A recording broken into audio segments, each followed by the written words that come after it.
on that. So this I've computer is already muted mine. perfect, and I'll shut it mine off.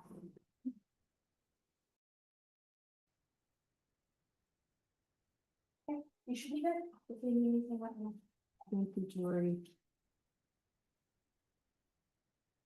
Oh, Everybody was like, no. my husband does woodwork there, but not, he turns bowls. Yeah, so she's got a way. Mm-hmm. You know, so, just so I can do it, she's a raft over and the down, so driving the bar. That is gorgeous. That's down there for sure.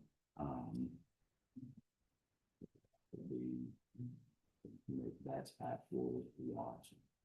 For real, just, you know, the bowl and do that. Oh, mm-hmm.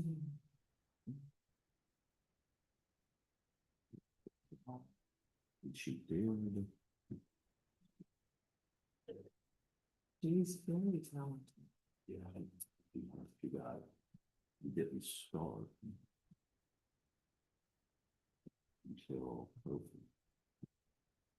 That's about the time. My husband started a little before that, but he just went out in the garage, watched some YouTube videos, and now he's making art.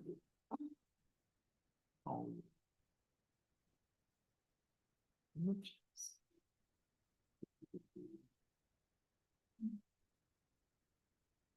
what actually do like this one. Earned it. Mm-hmm. Saw it.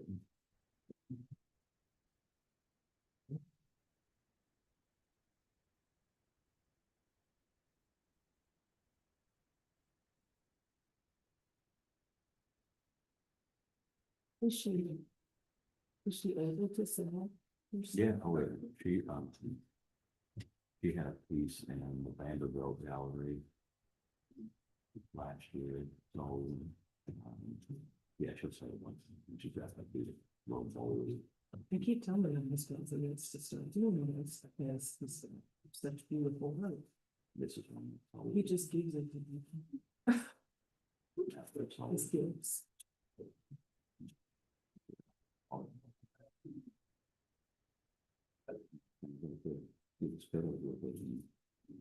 That's all I mean.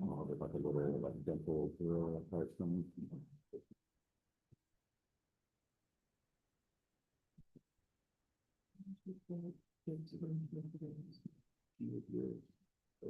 Each one of those is looking to the children in different classes.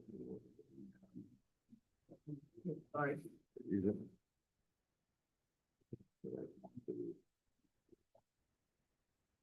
He definitely mentioned it, there's no,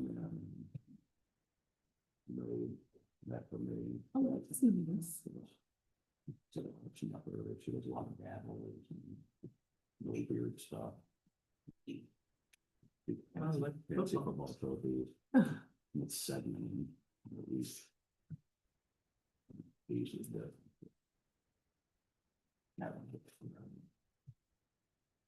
Detroit with the ball, 3 rocket line.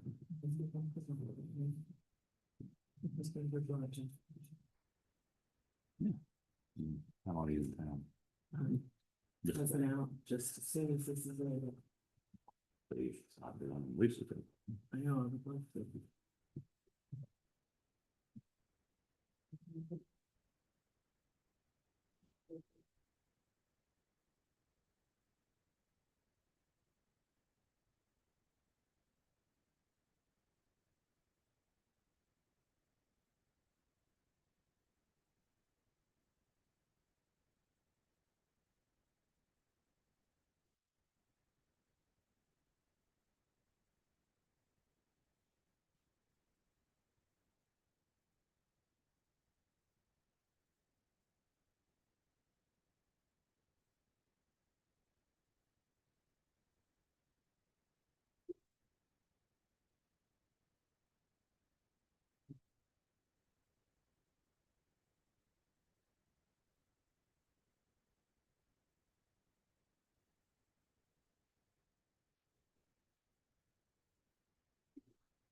Yeah.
Oh, I'm just talking about.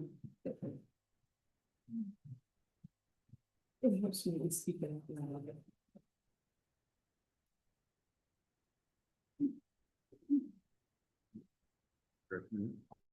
Which Richmond is wrong, do. Oh.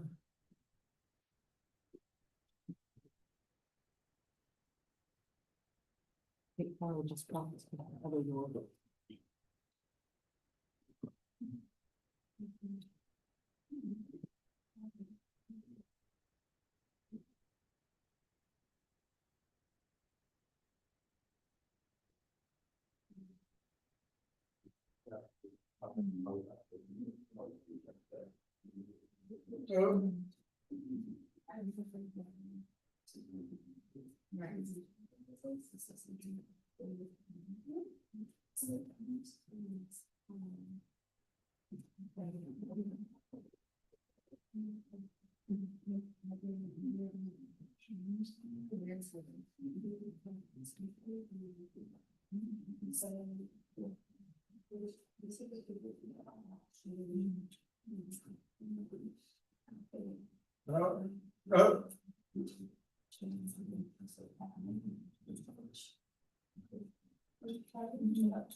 Yes.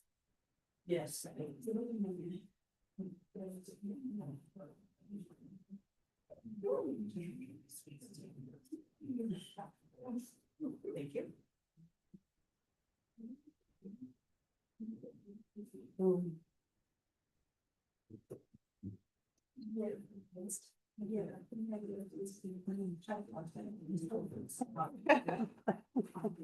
You did.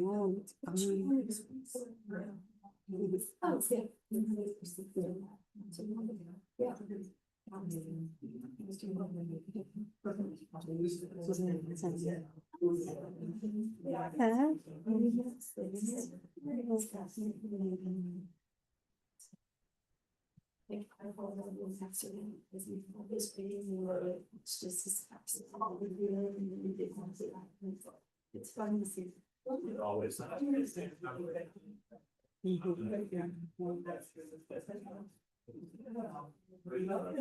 Yeah, and then obviously, yeah. But we. Interesting. I always get trying to step for those devices and facilities and you know, about leadership on class. I have no 1% is about when it's okay. I have to say. No, I think you were good. So. I know.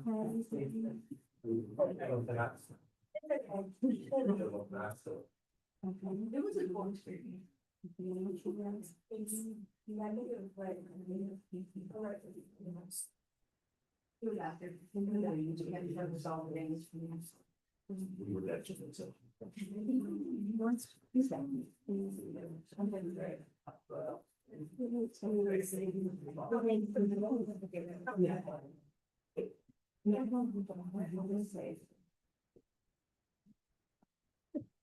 That's all.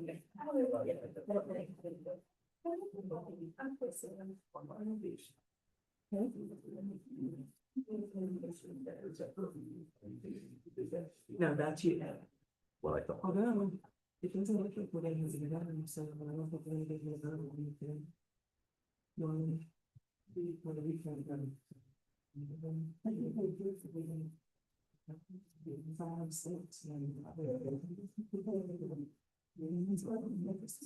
I know, well, I mean, you don't care, really, it's. Okay, well, then you. I will look. So at you're it. 7.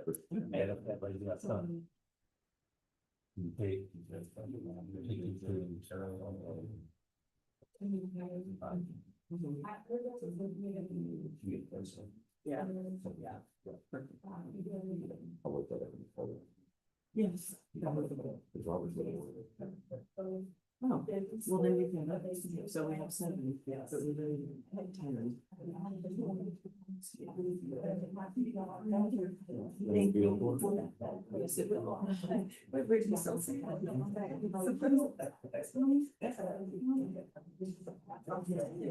Go for it.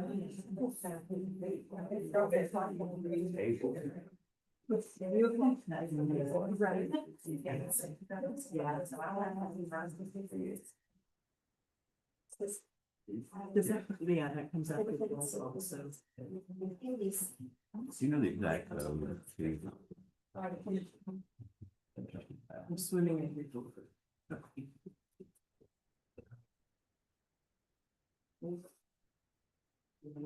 So. I think the legislation that opened. Mm-hmm. Because they have to change, sometimes they make AIDS. I know you look at something. Yes. I think that was good. Okay. Hey, as long as they didn't. That's what you do that.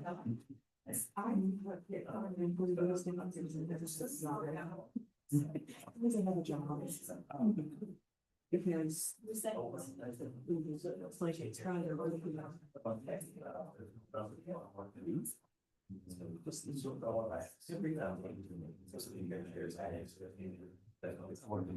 So, no about. At least the room. Hey, by the way. What's your report and the report that I'll be reading for Bridges? You're welcome. It's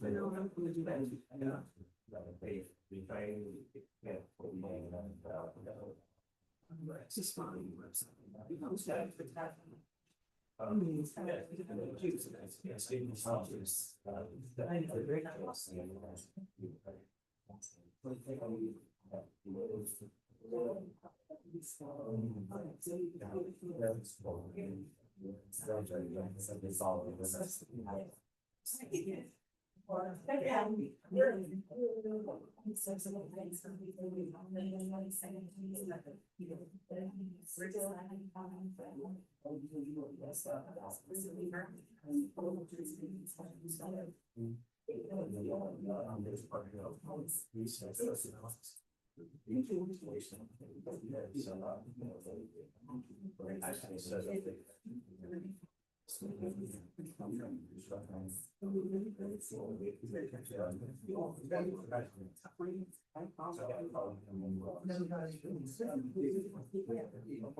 And then.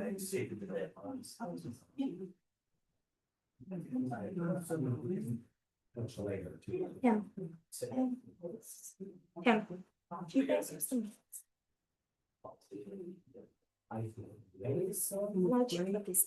It's just like, whenever you feel. Yes. Yes. Sorry. Yes. City. Yeah. Yeah, we'll just kind of.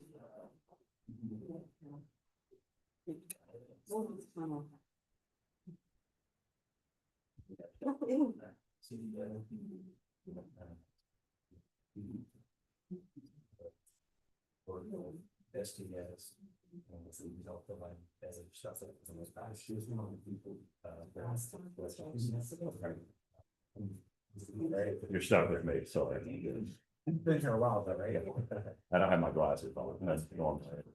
Last really no.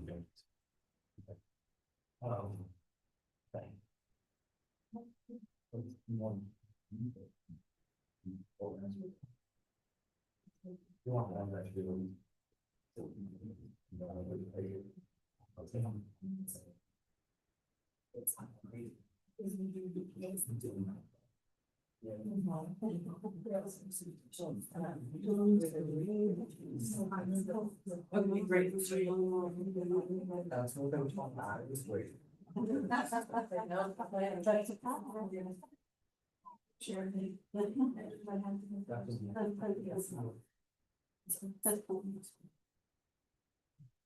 Are you ready? You have us?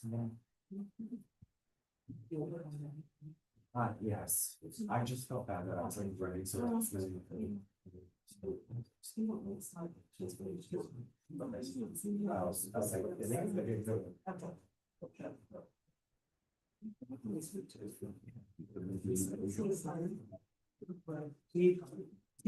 We need questions. Oh, maybe we should. Oh, then we shouldn't have to. Yeah. I'm sorry. That's okay. Hey, Jim. Sletcher's could do that. Oh. I need those Victoria and tell her we need to send it out. It's like, thank you, whatever is making me cough about it. But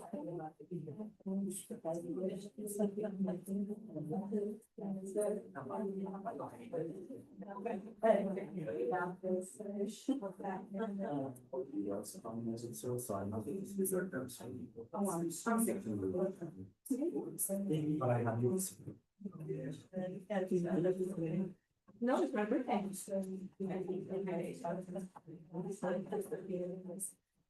I'm flying faster from this.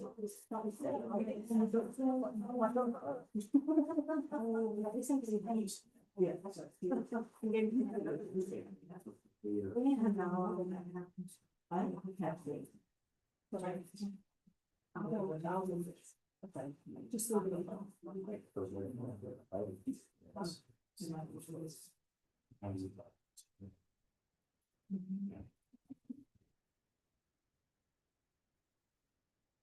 Okay, everybody, good morning. As last We are starting our May the first, May 26th, the council meeting, the Rimmell.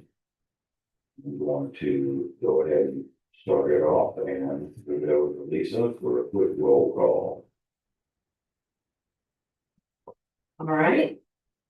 Before I do the roll call, I want to talk a little bit about how we're going to conduct the meeting today. For those of you who are signing, stay in place where you are. And our deaf interpreter will take care of that. For those of you who are speaking, we will get the mic to you, so just wait and we'll run you a mic, okay? That way everybody stays in place and nobody has to come up to the front. All right, let's do the roll call. Alex Pebble. Present. Amy Farrell. Amy Langkite. The Division of Rehabilitation Services is vacant, so there is no one there. Annalise Romiser. Here. Austin Nichols.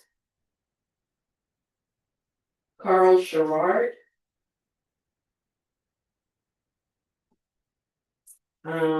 Holly Allen. John Johnson. Mandy Dockery. Present. Marina Terry is on her way.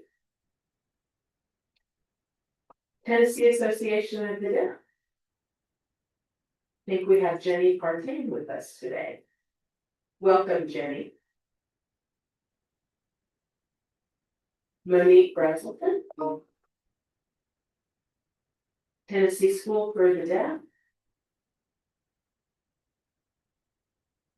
The Department of Safety and Homeland Security is vacant because Robin has retired.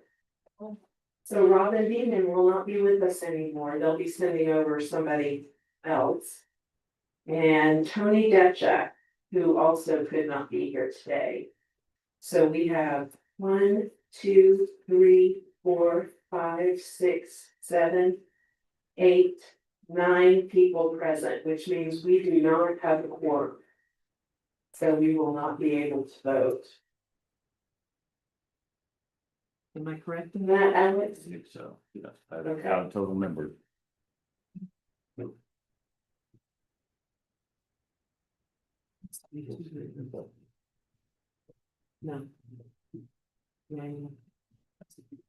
Okay, so without a quorum, it will be a little different. We're gonna have to table a couple of things. Item number 2 and number 3 on the agenda. Okay. Items number 2 and number 3 on the agenda will have to be tabled next meeting and take a vote on it. That will go on next meeting's agenda. And at this point, I will turn it over to Lisa for her executive director's report. All right, good morning again. I don't know what is going on with this microphone, so is yours off? Ah, that was it. Okay, great. Before I get started really with my report, I want to take a moment to just thank one of our members that has been very faithful and very involved in everything. This is, as some of you may be aware, this is John Johnson's last meeting. And we want to present him with a little gift from the council to thank him for all of his hard work. This beautiful Stanley Cup. Everybody needs a good Stanley Cup, right, John? And I do believe Beth gifted him with some strawberry jam too, so he's going home with some good stuff. Thank you, John, for all your work. We appreciate it.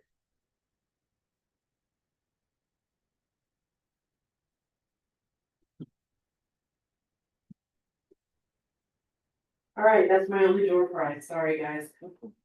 Although that would add a whole new element to this. I should probably start doing that. Maybe we get everybody here. All right. So I have been hard at work since the last time we met. And one of the things that I'm working on right now, we have, and this is a council decision. Unfortunately, we can't vote.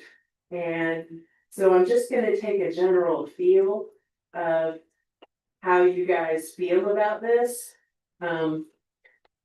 We have gotten a request for a letter of support for the National Deaf Center on Post-Secondary Outcomes.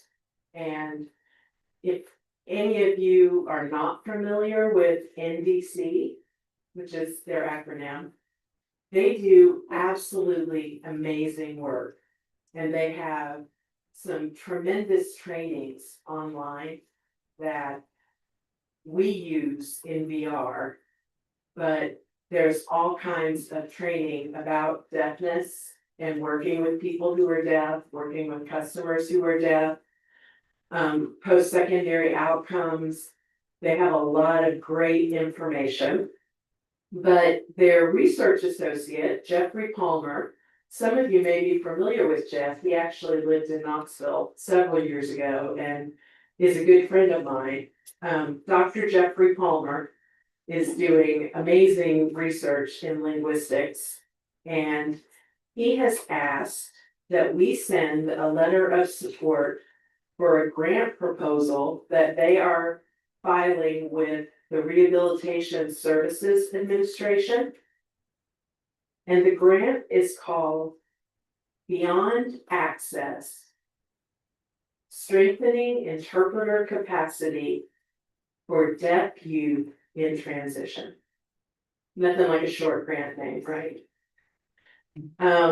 This grant will focus on strengthening interpreter preparation in VR, high school transition, post-secondary education, and career development settings that serve deaf and deafblind individuals. It's also, the grant proposal is deaf-centered and deaf-led. So for those of you who are interpreters, or those of you who work in schools, or those of you who are deaf or hard of hearing or deafblind and have used interpreters in these settings, you understand the importance of interpreter training. So I would like to write that letter on our behalf, supporting this. Are there any objections to my writing that letter? I know it's not an official vote, but they're really pressed for time. I don't have time to table it till the next meeting, so. All right, I will sign my own name to it, but also as a representative of TCD DPHH, so. All right. We have some good news that I think all of the Deaf Center directors were very happy about, but I'm not sure that Chris knows yet. VR has increased their interpreting services rate to $94 an hour. And they just let us know that. So we've had an interpreting rate increase, which means we will hopefully have more people wanting to work with VR. And we also have a new assistant commissioner. Her name is Suzanne Carr, C-A-R-R, and she is taking the place of Kevin Ryan. So that's all I've got. Would you like me to pass it on over to Annalise for her report? Oh, that's right. Sorry, we are going to break from the agenda for a second, because Kristen, who's here from Team Up, is gonna give a little bit of an update on some of the things we have done, and then where we're going and where we need your help.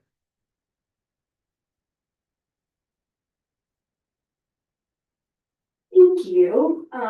So as I mentioned, my name is Kristen Coulter. And I am the communications director at the Tennessee Emergency Management Agency. When I first started at this agency, one of the gaps that I quickly realized is that there wasn't a lot of information that was being provided to individuals with functional and access needs. So what we started kind of shifting to is creating a YouTube playlist with evergreen type information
I will tell you that is something that is the exact reason Kristen is here, is to learn ways that we can do that. And there's no one that knows better the needs than those who require it. I am not an expert in these things, but I am very stubborn. And when I know what we need to do, I can push it through. So I look forward to working with this group to point out some of the things that can tell us where what we're doing is not right or is not optimal. So it can technically be right, but not be optimal. So we just want to continue to gather information.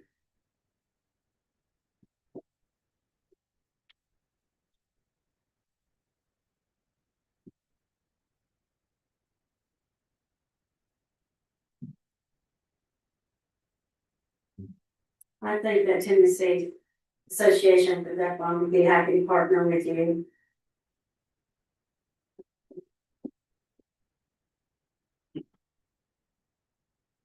Okay, we will get back in order to room number 5 and turn it over to Annalise, the Department of Human Services update. Good morning, I'm Annalise Stromizer, PR Field Supervisor for Deaf Services statewide. Just a few updates. We are hiring a counselor for the deaf in Middle Tennessee that is based in Rutherford County and in West Tennessee in Shelby County. I believe the one for Shelby County closes Monday, so if you know anyone, please let them know. And the one in Middle, I'm hopeful will be posted next week. So keep an eye out for that. If you know anybody who might like to be a VR counselor for deaf and hard of hearing individuals, this could be a good fit.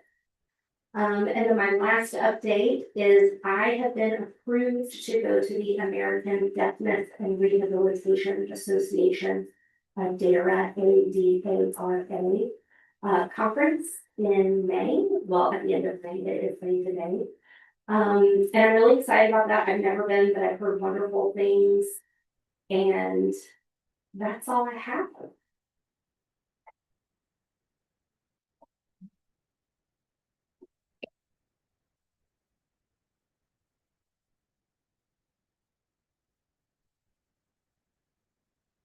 Now, I am asking about the Chattanooga vocational rehabilitation counselor for that area. I haven't heard anything. Do you have any information regarding that?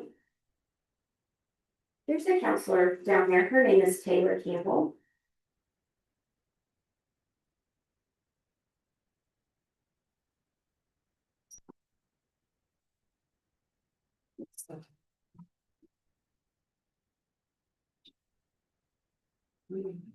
But she knows sign language? She does not, but she has had training on mobility to a deaf and hard of hearing.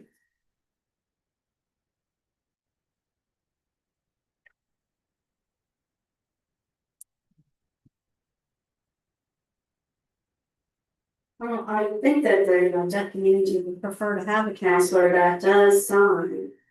I feel they might be more comfortable with that. It's a little difficult to keep updated with information.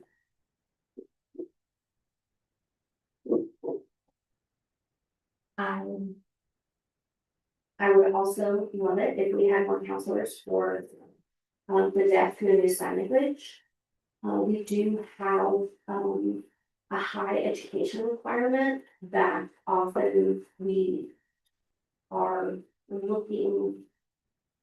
It's hard for us to find people who want to do this work, especially knowing sign language. That's just kind of an extra layer. It's what we look for. We do have a counselor who is deaf based in Knoxville. And if any of our customers wanted to work with someone who can do that direct communication, they can always request that. But unfortunately, we just have the 3 counselors right now, and only one of them does sign language. But I would like to see more as well.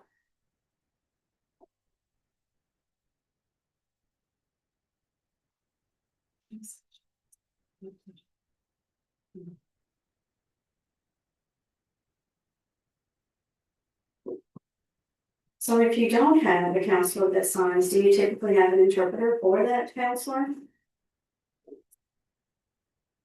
Yes, we will schedule them as needed. And if they did need a deaf interpreter, we would also schedule that. That's just kind of based on the needs of the customer.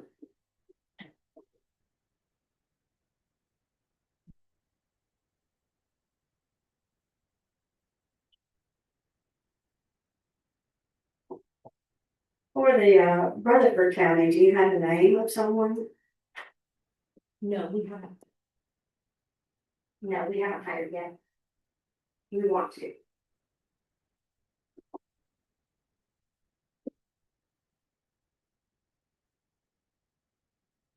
I understand that there is a deaf counselor in Knoxville. What's the name of that counselor? His name is Landon Perry.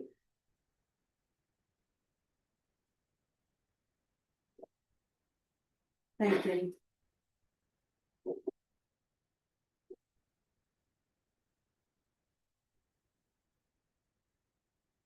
So you're saying that if a client throughout the state of Tennessee wants a deaf counselor, that counselor from Knoxville could travel and they can use that counselor? So they probably wouldn't travel, but we can meet virtually.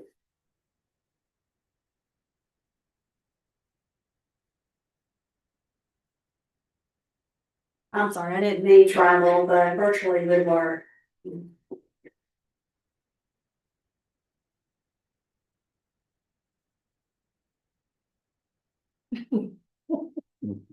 We will turn it on, please.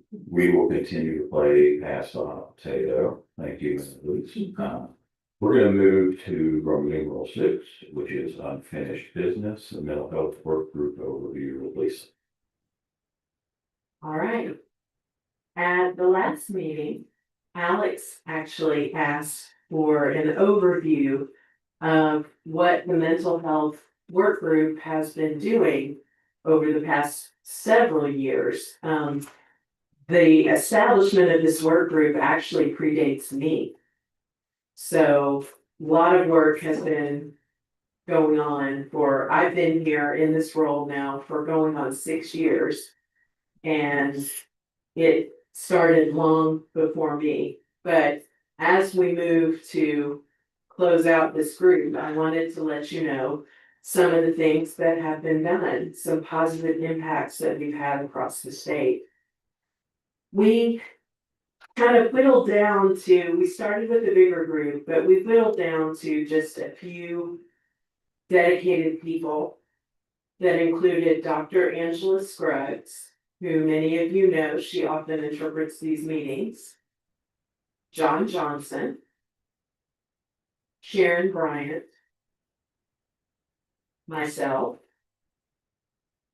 and Eric Workman was kind of in and out. He was very active at the beginning of the mental health work group. Eric worked for years, and if he were here today, I would thank him profusely for all of the work that he did. He led the trainings for each of the state mental health facilities.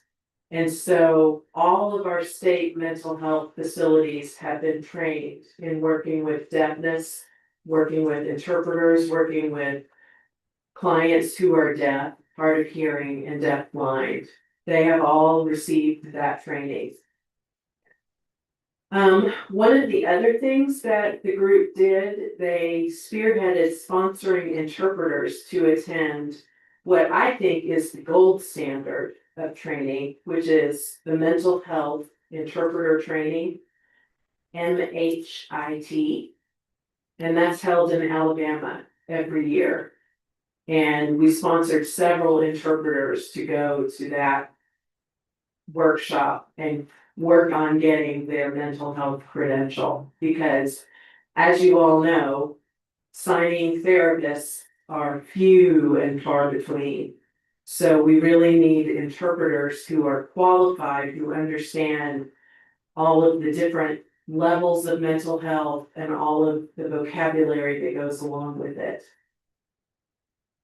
The last thing that we did, the most recent thing, is we sponsored What is Mental Health workshops. And they were held at all the deaf centers. Chattanooga twice, actually. But all the deaf centers except for Knoxville and Johnson City, those two had to be rescheduled because of weather and have not been rescheduled yet. But they were also, that was also held at Sign Language Studios in Smyrna. And participants learned about the meaning of mental health. They talked about when and how to receive therapy. They took a screening, and then they were able to make appointments with Dr. Scruggs if necessary, who is able to conduct sessions virtually, one-on-one, because she is very fluent in ASL. So those were the highlights of our big accomplishments, and I just want to thank everybody that worked so hard to make that happen. And now we're moving towards, since the training has been done at the center, we're moving towards giving it back to the centers, but that's your overview. Thank you, Lisa. Does anyone have any questions for Lisa? Okay, we will move on to Roman numeral 7, which is new business. First, before I get into mine, I want to introduce someone. Rich Cook over here is former Special Forces Warrant Officer with the 5th Group out of Fort Campbell. He is now a transitioning member and is a Governor's Veterans Fellow, who I've been asked to work with as an executive mentor, which I think is hilarious because this gentleman has done more for this country than I probably ever will. But I am trying my best and not embarrassed to say for making that decision. Yeah, so I asked Rich to come here to see parts of emergency management that people might not think about. We talk about whole community all the time. It's a buzzword that FEMA likes to use, but until you are in the middle of it, and until you see the reality of some of the challenges we have communicating, I don't think it has the same effect on the way you think. All right, transitioning. I was talking with Lisa probably a week ago, a little nervous about taking this over. And one of the questions I asked her was, what is the, I know what it says on paper, but what is the intent of what the council wants this group to be? What are the outcomes? What are the desires of making things better? It's very easy just to say, we want everybody to have better access. That's a vision statement, that's a mission statement. How do we get there? That's my question. So it's homework, not going to be answered today.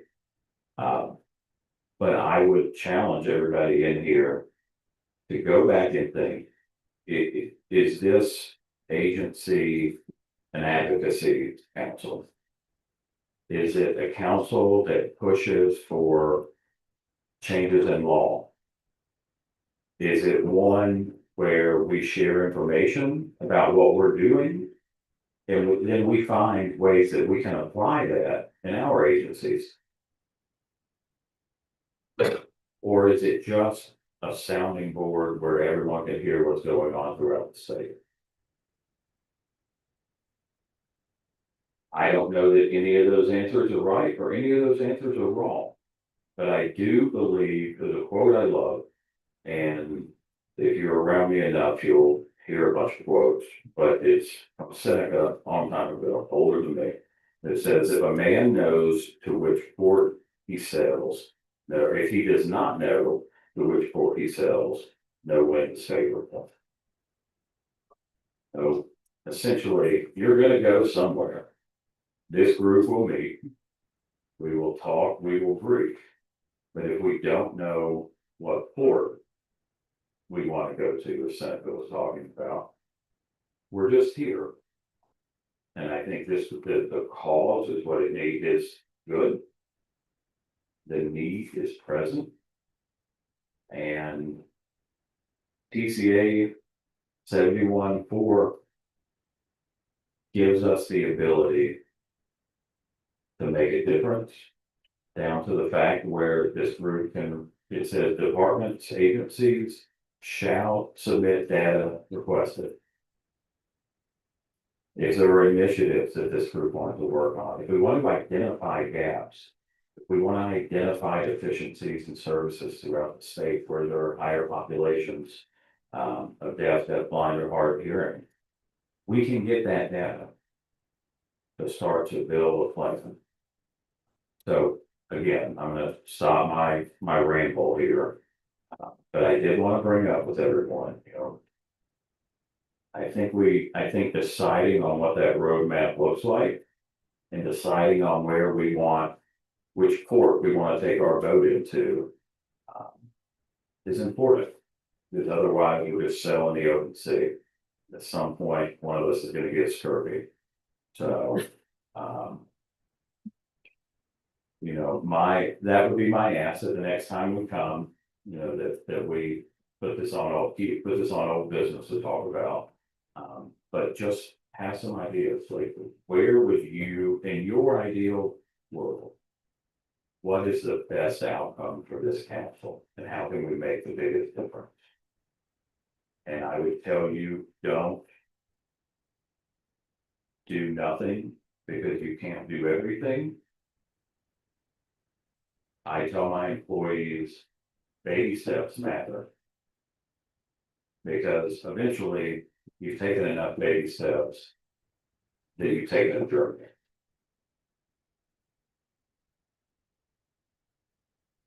I feel like my preaching is over now.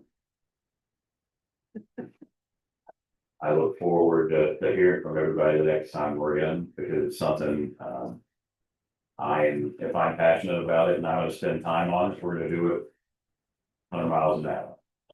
So, with that, we're going to move into council member reports. Paul.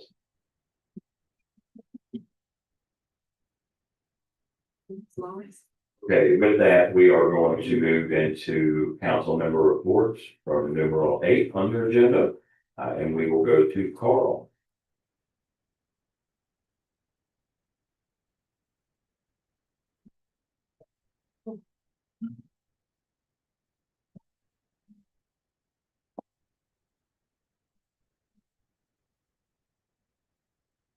Hello, my name is Carl Sherrard from Chattanooga.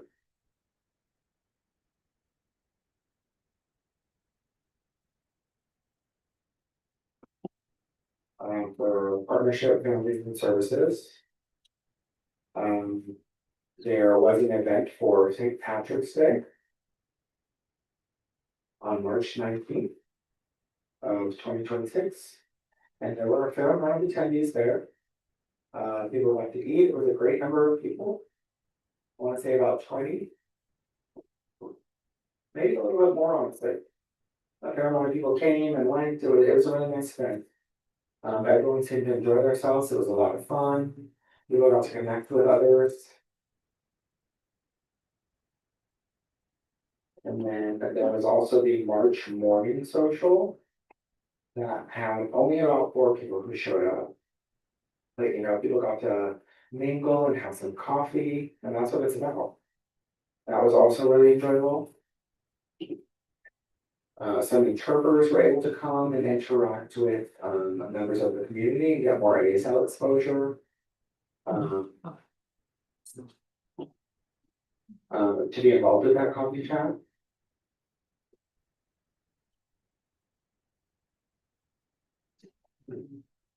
Next there was the Cast Iron Museum tour, which was on March 27th.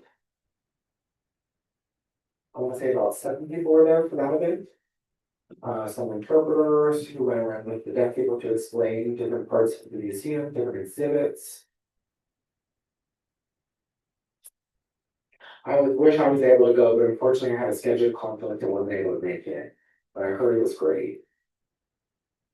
And the next, this one was really cool. The Kate's Cove Signs of Spring.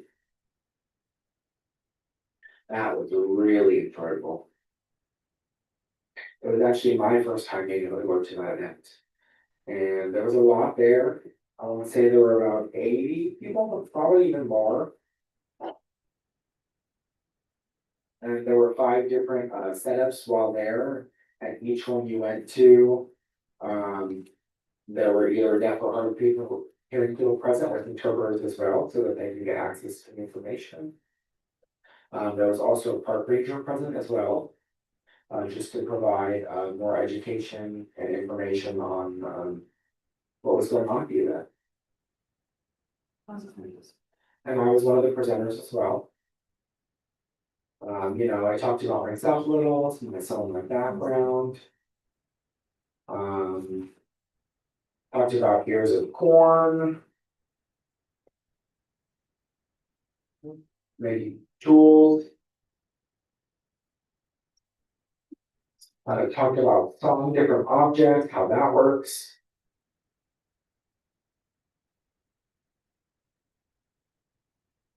And also cornmeal and how that is used to make different products. How the mill runs. Just how that entire business works. I'm trying to think if I thought of anything or I'm missing anything from that. Also Knoxville Center for the Deaf was there, they partnered with us. And Maryville High School as well was also involved, they were part of the partnership. Lee University, UT, the University of Tennessee Knoxville students were also involved. A fair amount of interpreters were there as well as members of the deaf community. It was a very enjoyable event for all who attended. Again, it was my first time there, but I very much enjoyed it. It was hard, without signal. I had to put my phone away and kind of just enjoy the nature and be one with everybody and be present and just enjoy the day and the time we had together. I would definitely go back again. Moving down my list of events. Sorry, are there any other comments from the other side of the room? I don't believe so. Next is the PFCA Carvel's game night. And that was Carvel C A R B L E S, Carvel's game night.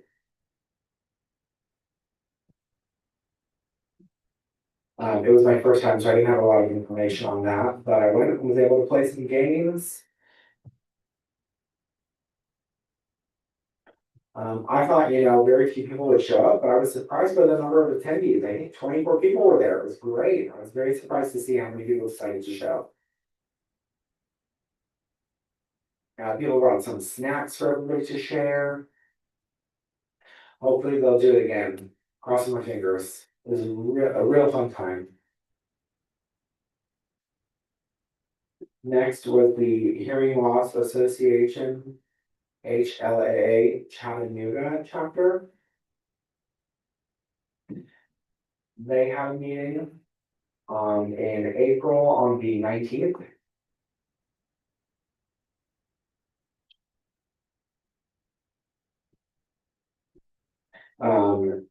Dr. Hannah Darth was there, as well as Miss Jan Sharp. And both of them discussed hearing loss and provided different information about that to the group who was present. Around 7 people showed up to that event.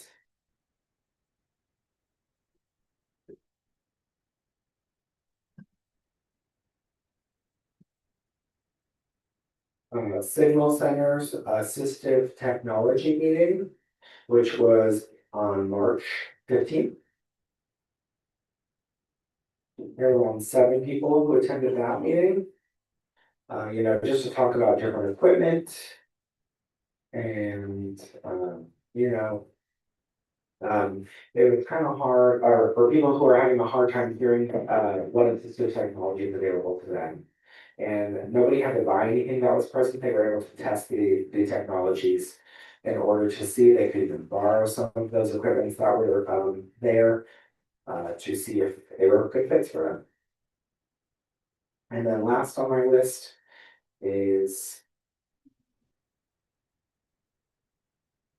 the hands-on training.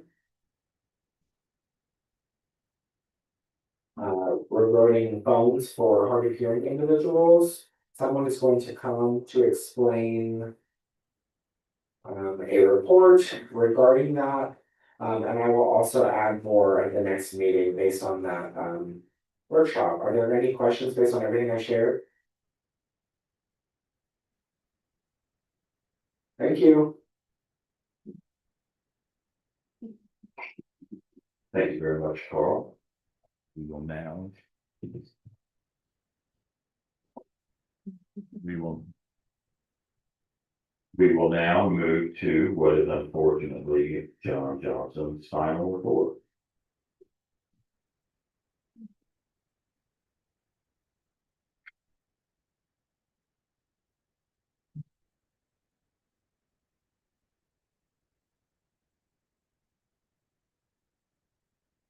Hello, everyone. I'm John Johnson. I am representing the deafblind community. And yes, this is my final report.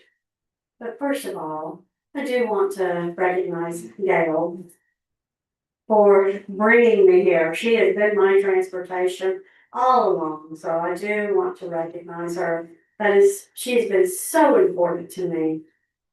And she has been a high priority and has made this part of her schedule to make sure that I have been able to attend these meetings. So I do want to recognize that. Thank you. Thank you, Gail. Thank you for your time. I do recognize you and I do appreciate you. So I do have a card and $200 to give you, an Amazon $200 gift card that I would like to present to you. So, but that's 10 to 12 hours of your time each time to leave from your home. So you think about that. How many people would be willing to take that much time to bring someone who is deafblind here this many times? I mean, it is all day long. So that's quite a bit. You think about that. I am so fortunate to have Gail as a friend, my sister, my friend. We've been friends for such a long time. And then she has worked so well as an SFP. So thank you so much. I really greatly appreciate you. And I hope that you all will think about what she's done and maybe someone or you yourself would like to volunteer to do this. Be generous. 2 people who have volunteered their time. Remember them. Of course, everyone, you have to do this for yourself, but thank you, Gail. This is my gift to you. And Gail is giving her thumbs up.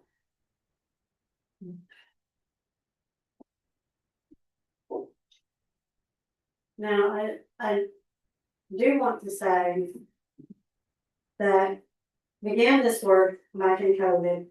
And of course, it's been very quiet for quite some time. So we do need to restart this work again for training for SSPs. We need to start establishing training again for SSPs.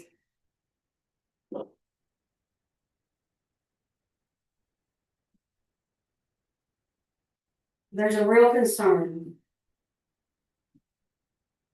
We want to say We have an acronym here. Concern. We have C. Well, there's a concern for mental health issues.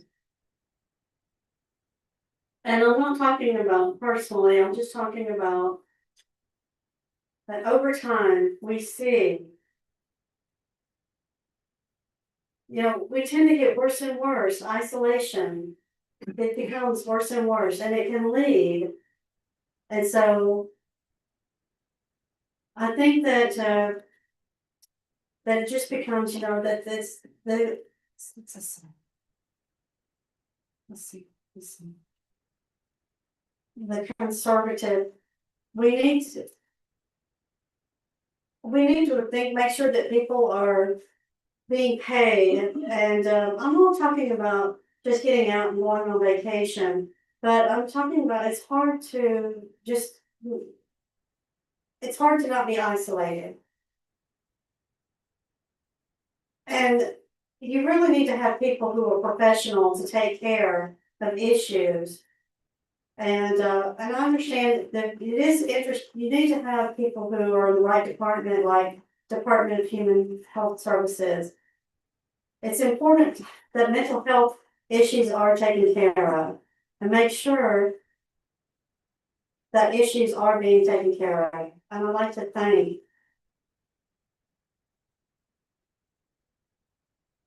I want to thank Tom D'Angelo for his services from Knoxville, even though it's not been that long, but I do want to thank Tom. Thank Tom for his services at Knoxville. He has really been working so hard and just shaking up the community. And I'm so disappointed that he is no longer there. I'm just so sad about that. But he has done so much in his short time there. Now, just from 2020 until now, Knoxville, they've had a lot of changes. I see they've had 4 different directors. Bridges, they've had no changes. Chattanooga, they've had 1 change since 2020. Jackson, they've not had any changes. Johnson City, they've changed the name of the center, but the director has remained the same. And I'm not familiar with Memphis, so I don't know. I know that they are under Bridges, but Knoxville, I'm not sure what's going on with the center, with the Knoxville area. There's some, with the case CCD. So there's something going on with the interworks of the agency. And so I think there's some confidence issues, some trust issues. And I think that we need to work on the community there. And I think that's something we need to focus on. We need to improve the support system there. And so whatever is going on in that area, I hope those issues are resolved. And we need someone to come in and remain in that center. Thank you.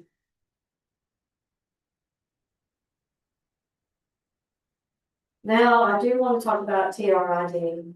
I understand that Amy is not here as a representative for TRID. I know she's out of state, and I understand that there's some political issues going on, but TRID, I know we're talking about licensure. We're not sure that that's something in the works. But I do want to talk about TRID. I think that's something that I think may be successful for the state of Tennessee. But I think that they are really working on getting licensure to pass. They're still working very hard to get that passed. I hate that Amy's not here, but I had some information I'd like to share with her. But I really wish TRID the best in getting that passed.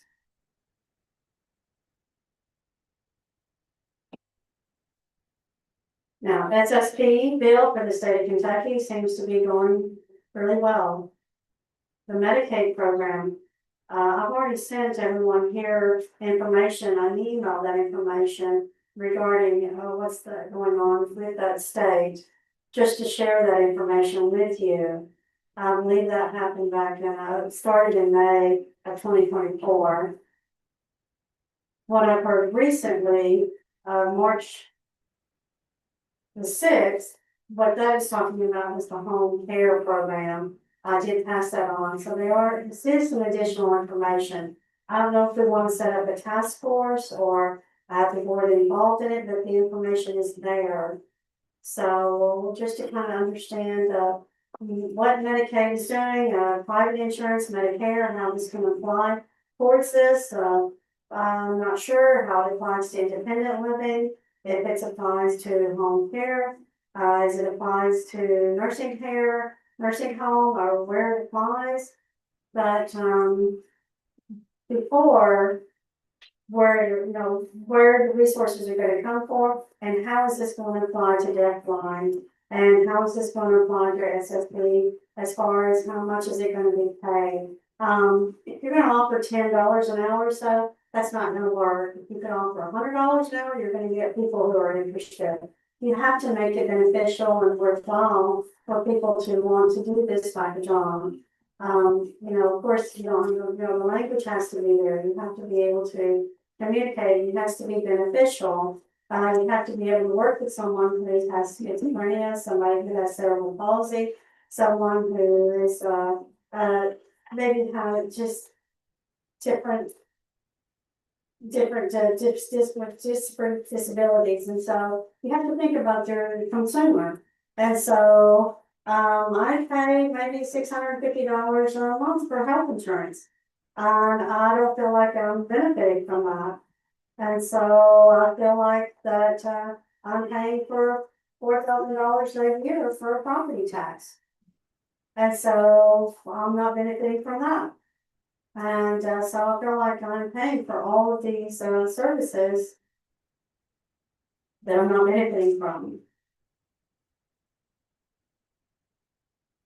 So if we could, have it'd be quite beneficial to bring in an AARP representative to any task force, any group that you may set up. I feel like a person from AARP would be a wealth of information that would benefit any group that you would have. It's something to think about.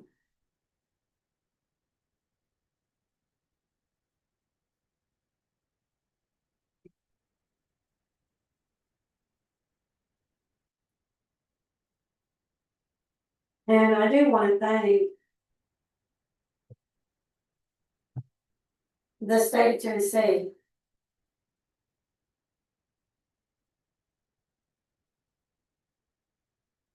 That I have had a good life.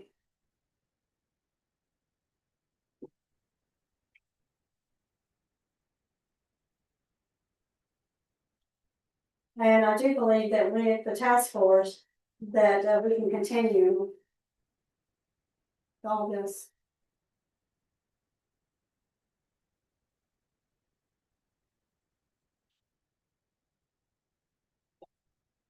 I just feel like there's so much with all the experience that I have.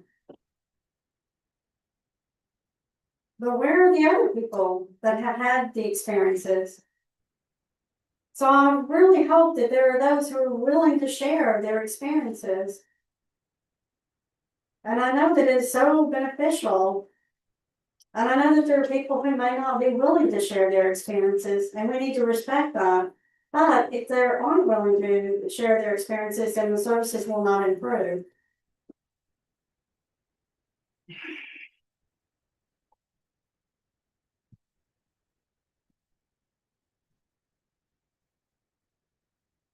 Now, Allison Gould, who spoke, well, who did speak about specialized high school, did want to share about her program, but so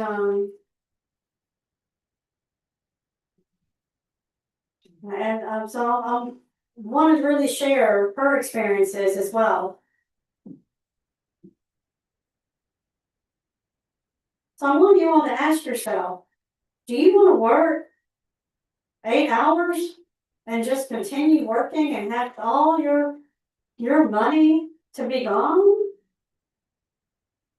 Or do you want to work and play? You want to have your playtime as well? You want to be able to work and then have your time you wanna be able to work and you wanna be able to work your dream job and you want to be able to enjoy life. Well, it begins by starting this work. Now, of course, we started the work and then COVID hit. Now, I do wanna say, but I wanna just talk about briefly, of course, you know.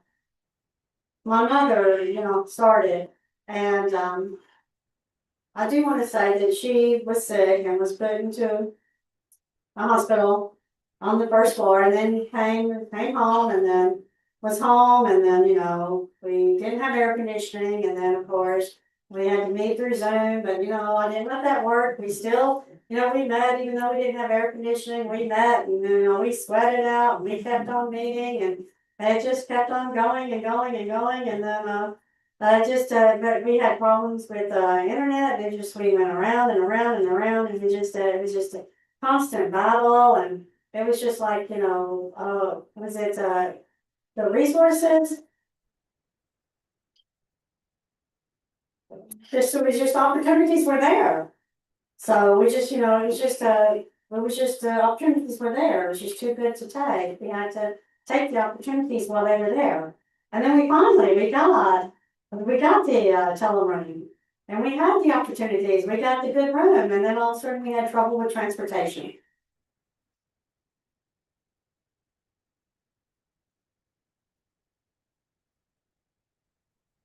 2023, then we had conservatory issues.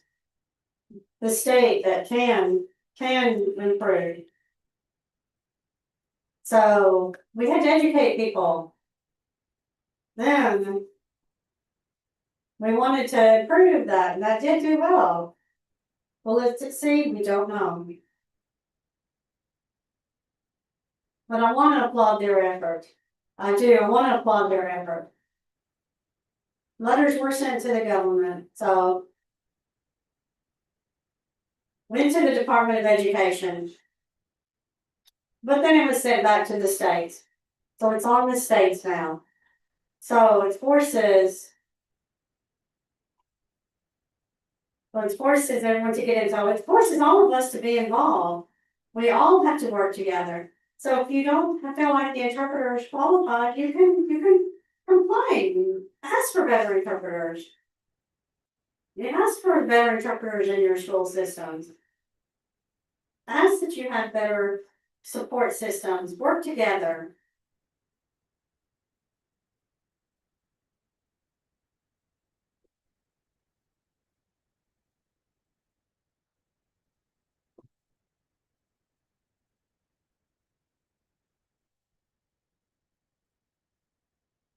Now, of course, we're talking legal issues. I'm not talking about church or religious groups, but I'm very hopeful. I'm very hopeful. And I'm really hopeful that just working with government, that we will just continue our work that we've started and just continue on year to year.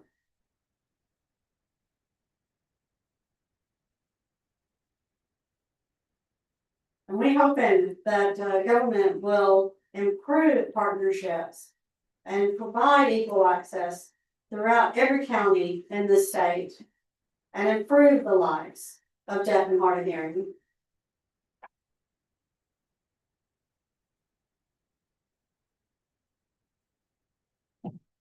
And this council, everyone here, I don't want anyone to say you can't do anything because you can.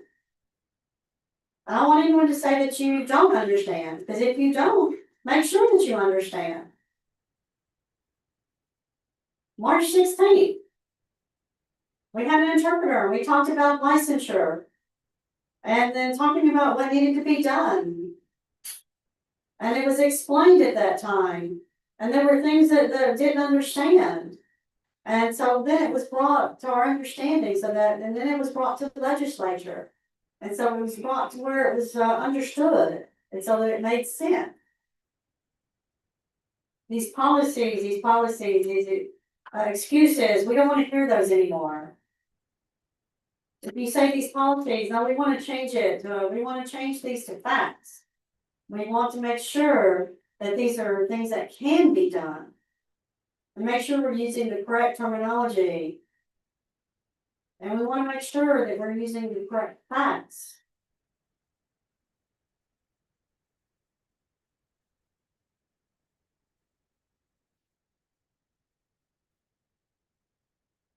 And I hope that we aren't afraid of these policies, or we're not afraid, because some of these policies are outdated.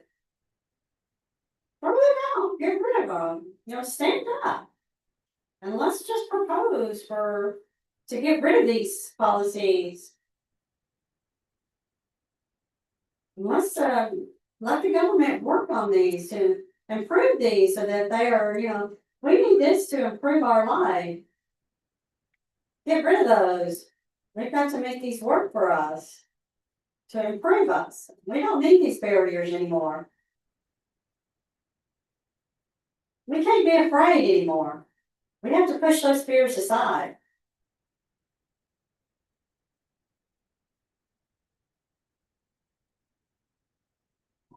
Department of Human Services, professionals out there, anyone who are working with clients, we need to work together. Work as partners to improve our lives. We have concerns, we have needs. They can't be ignored. We've got to work together.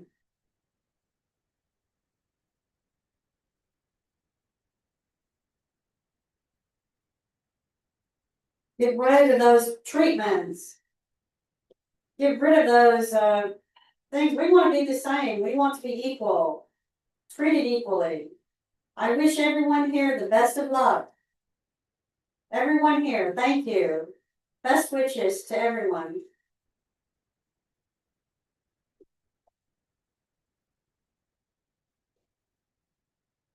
Thank you very much, John. We have a question.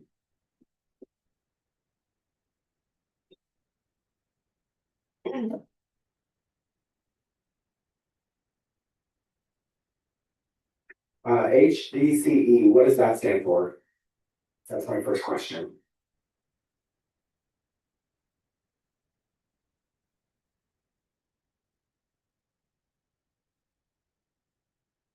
Hamilton County Department of Education is what HDCE stands for. It was one of the schools that I went to. In Knox County, so that's the abbreviation HDCE. Thank you for asking me to clarify that. And then Jamie's like, my second question. Does that county school have Yes. an ASL classroom?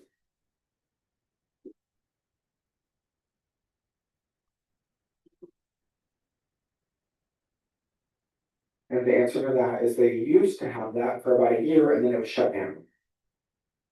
Not exactly sure as the reason why, but that's what happened, and I don't have more information about that. I've encouraged them to reestablish that program, to talk to them about resources, provide them with more information, and alas, to no avail have they recreated it.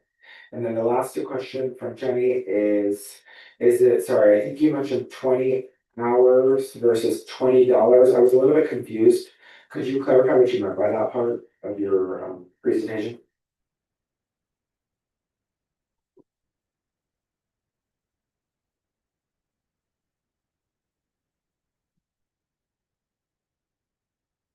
I was referring to submitting a bill to the state legislature here in Tennessee because for they only pay up to 20 hours of service, and for doctors, food, grocery visits, there's not enough hours and therefore not enough money being presented to people who are doing this work. Like in-home support services, for example, it needs to be increased to $100 an hour instead of the little amount of money that they're offering for people in these positions. Considering they're taking people like me and others to the grocery store, to doctor's appointments, to game nights, to whatever, to the park, whatever it is. us individuals would like to go to. So our SSPs need to be compensated fairly and better. And even when I found a home program in 2024 that seemed like it might be able to do more and provide more clarity on what can be done. But since then, there's not been a lot of involvement or interest from outside participants to help that get more off the ground. And the one participant was interested, but then they moved away, so we no longer have that help.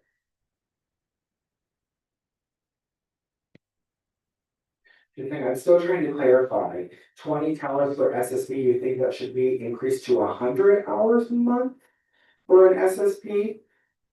Or not $20 an hour versus $100 an hour, right? Can you clarify? I'm still a bit confused.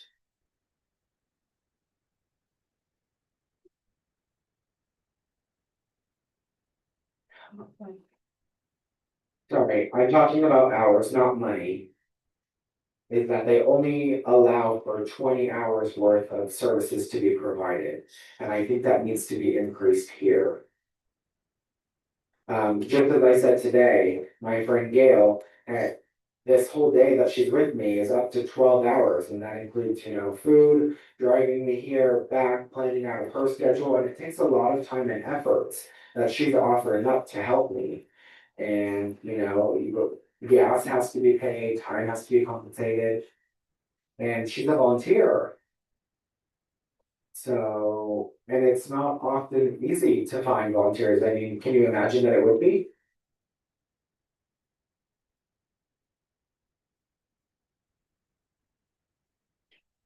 Yeah, so I was just a bit confused versus the money versus the hours that you were trying to increase, but thank you for making that clarification, Tom.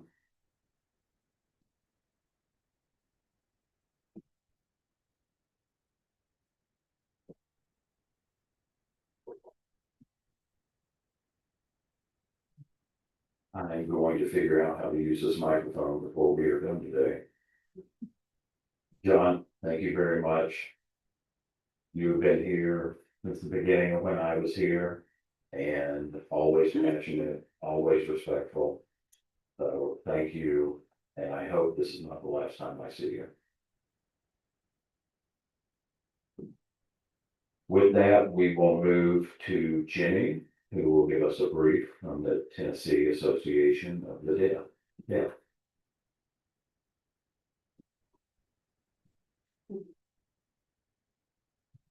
Hello, I'm Jenny Bartang. I'm Vice President of Tennessee Association for the Deaf. The president wasn't able to come, but I'm going to be sharing her report. TAD board has been working, raising money for TAD. We have been pretty short on money here lately, so we're trying to raise money and we feel we're going to be successful in that.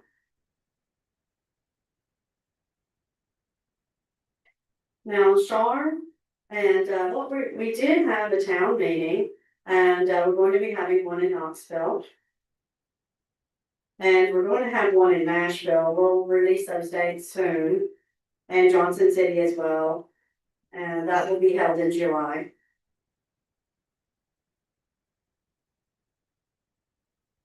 We're trying to hold these meetings every 3 months. We started in February in Knoxville.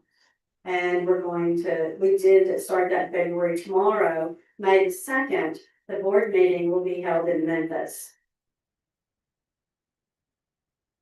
And it will be live streamed. And Shar is going to be meeting with a senator. And going to be talking about education, deaf education here throughout the state, because federal funds have been cut. And so we're going to be discussing as to what we can do regarding that and how we can support education. Shar is very proud to announce that June the 30th, there are 4 members who are going to be meeting: myself, Shar, Demetria, Beasley, and China, myself. The 4 of us are going to be attending NAD. National Association for the Deaf in San Francisco. So we will be attending that. And so the young generation, so we're going to be looking forward to that. Attending the conference. And we will be live streaming and sharing what we're learning at that conference, and we will be passing on that information. TAD is also starting an ASL class. And that is going to be for people who are interested in learning ASL. It's going to be another way to try to raise some funds as well.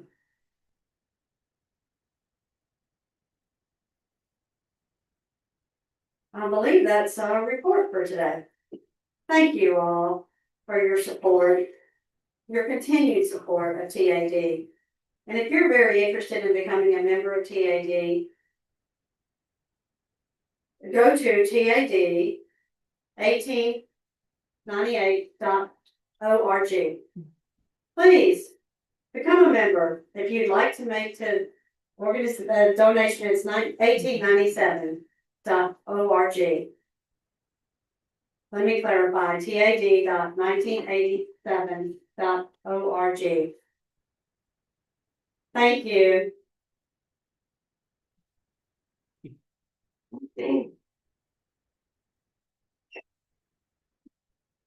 TAD 1997. 1897.org. Apologize for that.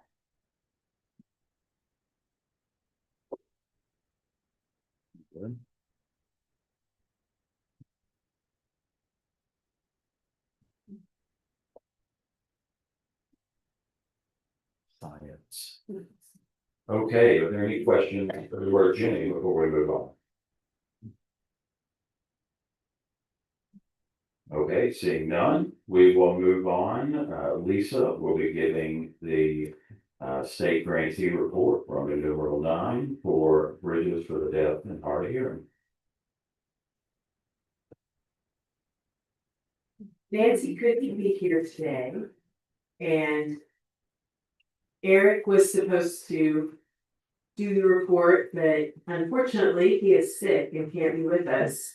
So I am going to read the report that Nancy left for me, with the caveat, I have not read this yet.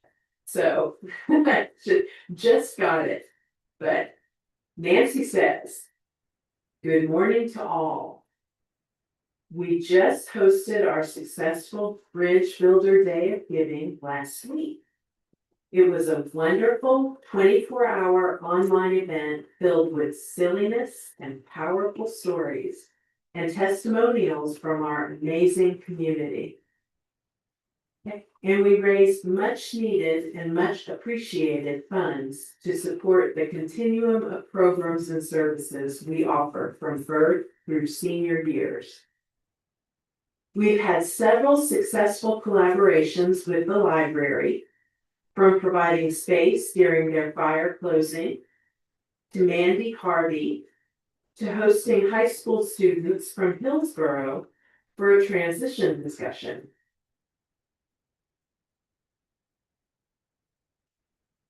We are really enjoying working with Brenda Boaz Pond, Daniel, Cynthia,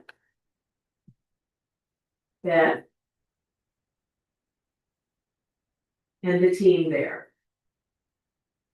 We are happy to be continuing our support of HLAA by providing interpreting for their meetings, just as we have done for years with TODB. We were honored to host a memorial lunch in memory of our dear friend and former board member, John Forbes. And in his honor, we will be working with the other agencies across the state to continue Deafblind Game Day. Like Deafblind Game Day, please know all these things are happening with West and East as well. We are starting the needs assessment phase of a multi-year collaboration with the Tennessee Coalition to End Domestic and Sexual Violence. Watch our social media for more information coming this month. EIDP is continuing to go so well. As you may be seeing on our social media, there have been many great outcomes for what's now over 200 mentees in or finished with the program. Little Aces continue to grow. We continue to mentor in schools. We are advocating both for individuals and for systemic issues every day. Our Signing Sundays series on social media has been explosively popular, so much fun. We are developing a virtual workshop to help our community across the state understand the current changes to SNAP. We have Camp Sign Me Up and Camp Rise and Find, both coming this summer, along with summer sessions of ASL classes. And we continue the work of our 99th year of service and are getting ready to kick off our 100th year this September. Mark your calendars for the weekend of September 11th through 13th. And please watch social media for all the things that will be happening as we count down to 100 and our vision for the next century of service. We're excited about the great work happening and the wonderful collaborations with so many positive, healthy, community-focused individuals and agencies with whom collaboration, partnership, and genuine friendship, we are able to maximize services, programs, and outcomes. As always, thanks for your support. And we send special shout outs to John Johnson and Robin Beeman for their service to the council and to the Tennessee community. Both of them have done so much behind the scenes to improve the lives and access of our wonderful community. We wish you all the best. Thank you. Any questions for Lisa? That she can relay. Okay, seeing none, we will move to the Jackson Center for Independent Living. Okay.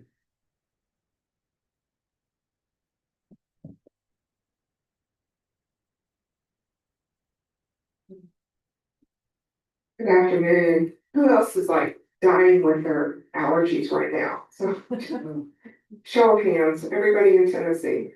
Thank you so much for giving us the opportunity to be here.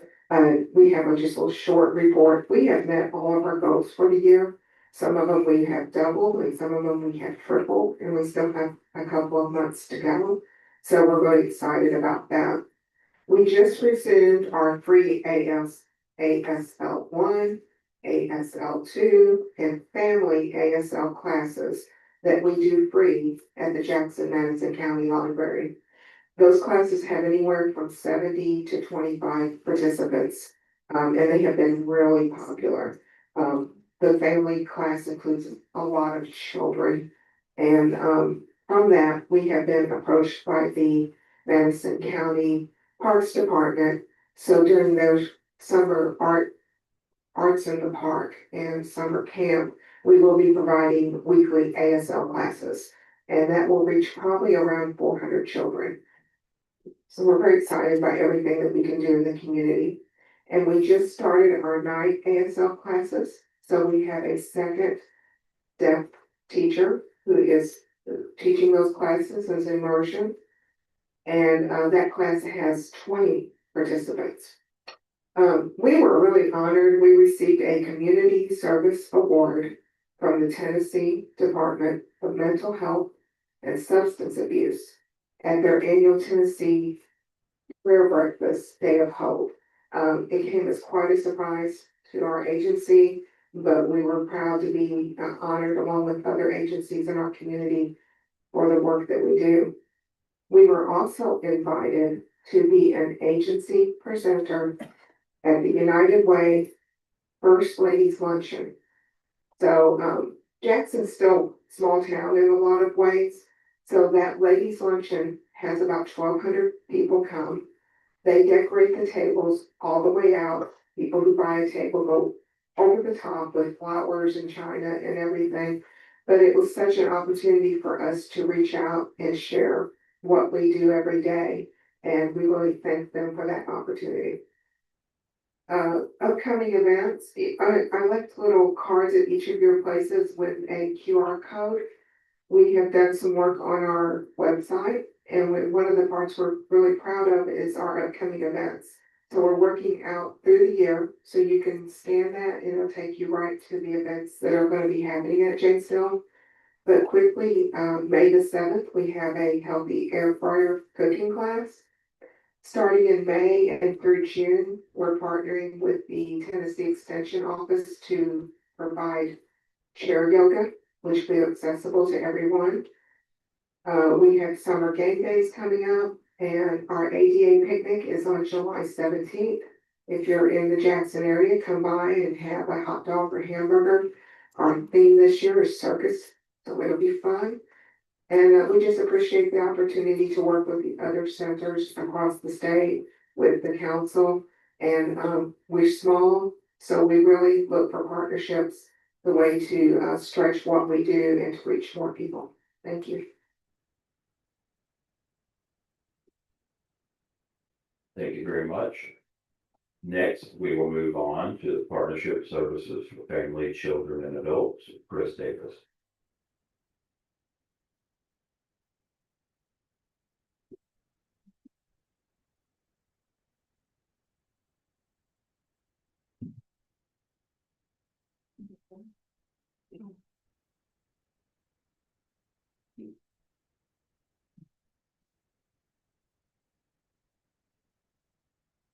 Let me get my numbers together. My database person was absent, so I don't have all the information, but, let me see, I can get it all together here. Okay. We've had a lot of volunteers, come around who wanted to be involved with our debt services, so we've been very appreciative to BSS who wanted to come and volunteer. Interpreting services, mentors, professional services, students who wanted to come in and mentor. So I've been very happy to have them come and participate. May 18th, no, it wasn't the 18th, it was the 13th. We did have an interpreter training. We had Chrissy Davis did a, we'll talk about language deprivation, did a workshop, and it was a 5-series workshop. So we started May 13th, and we're going to have the second session. So we would love to have you come sign up. Just contact me, and we'll provide you the link. You can register for that. The second session will be May 13th. I think the first May 8th, we did have the Interpreter Appreciation Day. We did partner with Chattanooga Interpreting Association. We got together. We did have an appreciation day. So that was went really well. We are going to be doing that. That is going to be at the Roger Front Park. That's where we're going to be hosting this. We did this last year. We have a shelter. And so if it's cold, I think we're going to be inside this year because of the weather. So we're going to provide food and some gifts and recognition. We really appreciate our interpreters. So we're going to be sharing that appreciation that day. We have a new partnership. We're going to be reflecting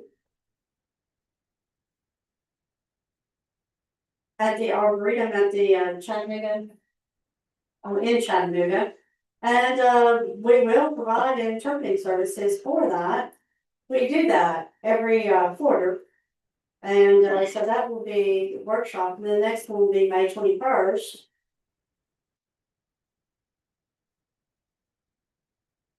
And so if you're wondering what the purpose is of this, and so it's just, we're wanting to, maybe promote deaf participating in this, so we provide interpreting services for this 4 times a year.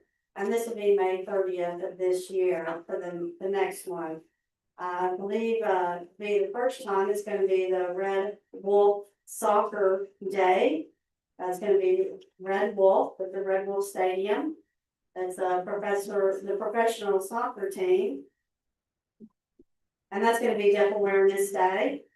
China, said that's gonna be, they're doing the national anthem, so that will be, first time doing that, and, gonna be working with the, Chattanooga Deaf Club. And it's gonna be, interpreted as well.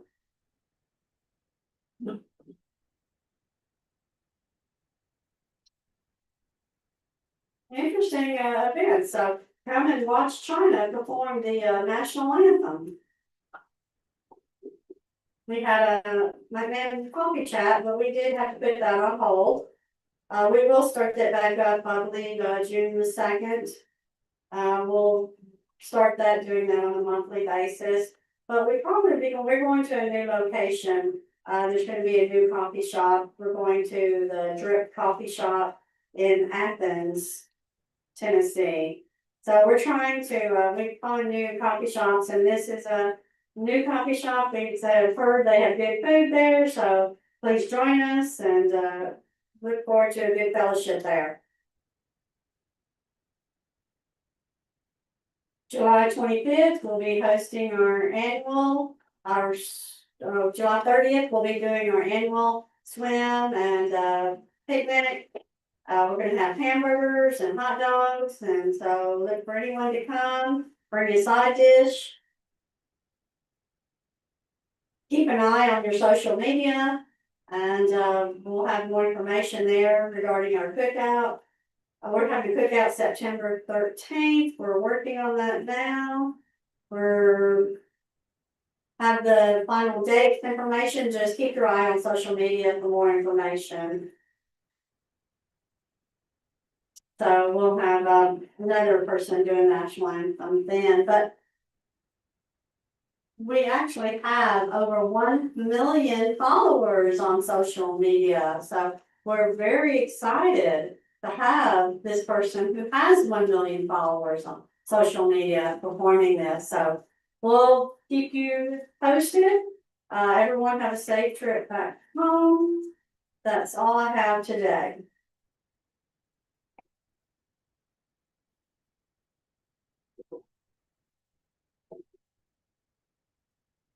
We almost got it. Are there any questions for Chris?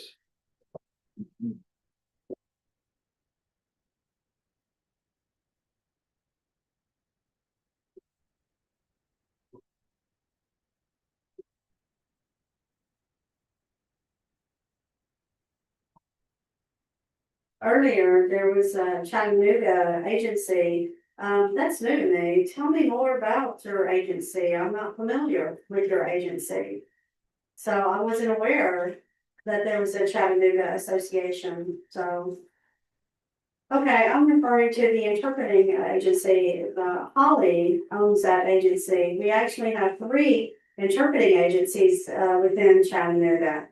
And so this is Chattanooga agency, and then missed the name, but they're interpreting associates. And Holly Powell. Does that answer your question?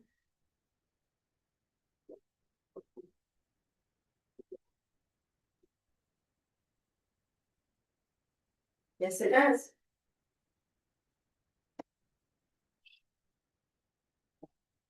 It happened. Okay, Jenny, did I see that you had a question? Okay. We will move forward. Just a couple of quick announcements. Again, I would be remiss to not mention John's last meeting. Make me sad. And We have a couple of dates noteworthy. August 7th and November 6th will be our next two quarterly meetings. I believe they are here. They are here. And unless there is anything else, we will, we can't even move to be adjourned, because we don't have votes to vote on it. Jenny has a question.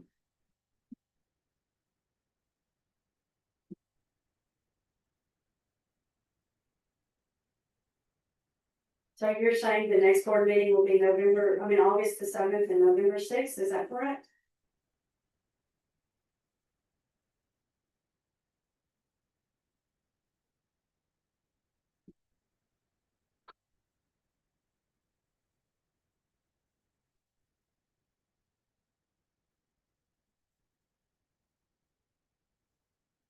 You're referring to the next two meetings, could you repeat those two dates again?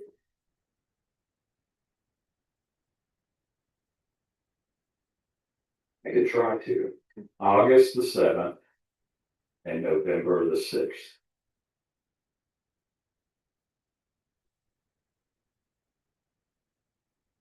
Perfect. Okay, well, with the power invested in me, since we can't vote, I will both make a motion, second it, and rule on it. We are adjourned.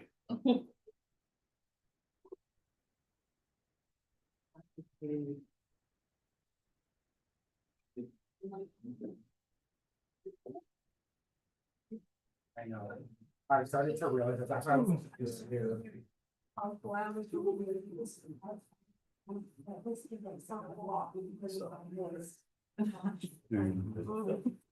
It's me too. Yes. I-